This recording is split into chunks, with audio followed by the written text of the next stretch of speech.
suis-tu le YouTube Boxing ou pas partout? Un thème ou c'est quelqu'un en particulier? Jake Paul qui se bat, c'est-tu? Ah ouais, j'ai regardé. Puis...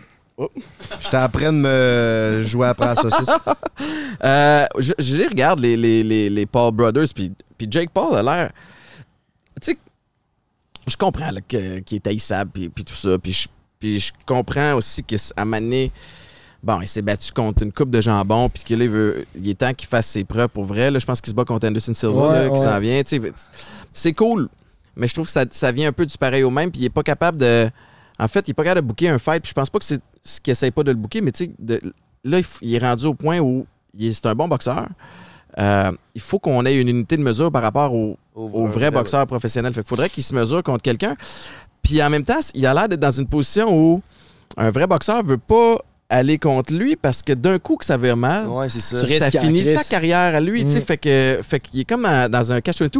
Moi, je lance quelque chose, puis je sais que Jean-Pascal s'est entraîné avec Jake Paul. Il connaît les Paul Brothers. Puis je me dis, tu sais, Jean, il est pas là, mais en fin de carrière, il y avait eu certains enjeux aussi. Je me dis, moi, je pense que c'est ça qui s'en vient. À mener un Jean-Pascal contre Jake Paul, mais je pense qu'il serait beaucoup trop dangereux pour Jake Paul à l'heure actuelle. Là. Il est pas trop petit, Jean-Pascal? Il est pas genre un 170? Mais je pense qu'on a même poids. Mais... Il a dit que c'est dans ses buts de commencer à descendre, parce qu'il veut se battre contre McGregor un jour, il faut qu'il descende.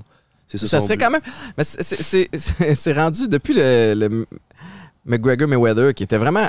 C'était le fun, là. Moi, j'ai aimé ce hype-là. On est rendu dans du divertissement. Un des combats qui m'a le plus déçu, c'était déçu, puis en même temps à quoi on s'attendait, le Mike Tyson contre Roy Jones Jr. L'an dernier ou il y a 2 ans. Fait que tu fais...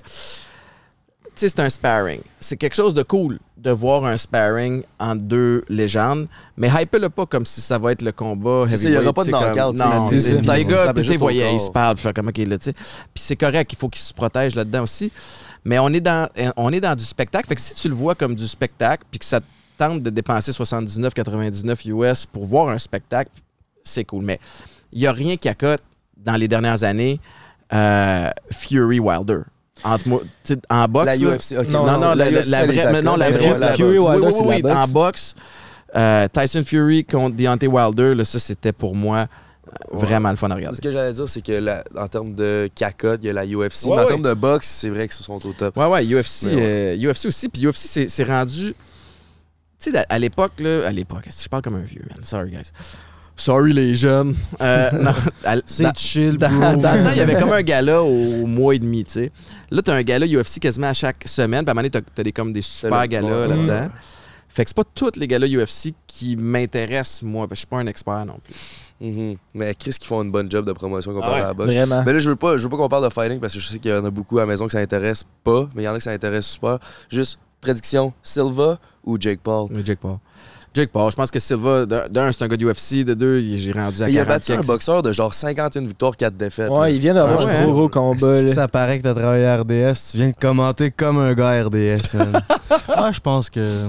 Mais je pense que ça va être Paul parce qu'il je pense qu'il y a beaucoup à perdre, tu sais, puis encore une fois, je pense qu'il est peut-être supérieur en termes de boxe, mais en même temps, what do I know, tu sais. Puis penses-tu que c'est truqué, toi, ces affaires-là, vu que c'est un peu du divertissement? Je suis pas dans la théorie du complot. J'ai jamais été un boxeur ni un fighter UFC. Fait que je sais pas ce que ça prend pour arriver là. Je peux pas croire qu'Anderson Silva accepterait de monter dans le ring dans quelque chose qui est truqué. Est-ce que le contrat... Tu peux pas faker un knockout. Non, tu peux pas faker un knockout. Est-ce que le contrat peut être fait de façon à donner un avantage majeur à un des 2 boxeurs? Ça, c'est possible. Assurément. On l'avait vu à l'époque, la fois où Lucian Bute s'est fait knocker par, je pense que c'était Carl Froch en Angleterre. Il avait comme rétréci le ring de façon majeure, ce qui fait que Bute avait moins de place pour s'échapper. Fait que je pense qu'il y a plein de petits trucs du métier que tu peux peut-être utiliser pour mettre à ton avantage. J'imagine que si c'est le cas, ils doivent à l'avantage de Jake Paul.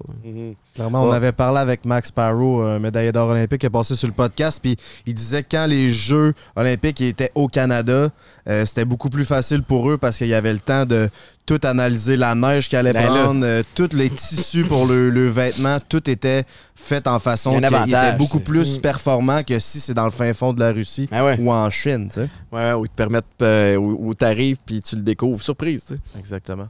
Puis même avec le poids, souvent ils mettent ça en avantage de Jake, puis ça a un gros impact. C'est la grosseur puis le poids des gants, il y a toutes sortes d'affaires. Ben même au football, ça s'est vu, il n'y avait pas une affaire de Tom Brady qui dégonflait un peu les ballons.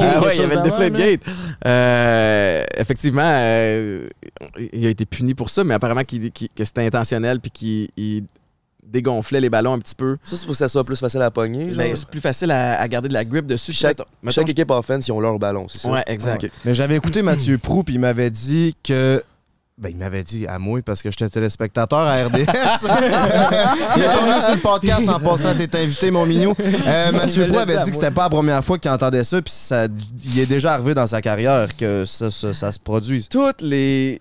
Tout le monde essaie d'avoir le plus d'avantages possible pour te donner une chance de gagner. Je crois pertinemment que plus tu montes, tu as tellement de l'argent en jeu, tu as des carrières en jeu que tu fais... Je ne vais pas dire que tu triches, c'est pas ça que je dis, mais tu vas utiliser toutes les règles à ton avantage. Puis tu vas contourner certaines règles avec des zones grises, parce qu'il y a tellement de règles à mener, surtout dans la NFL, il y a des zones grises, t'en as plein. Puis ça, c'était zéro une zone grise, tu vas me dire, mais je pense que tout le monde essaie de stretcher un peu jusqu'où je suis capable d'amener ça. C'est un peu comme les impôts. Le monde, il stretch jusqu'à où qu'ils vont me pogner. À quel point ça, c'est une dépense de compagnie? Ouais, c'est ça.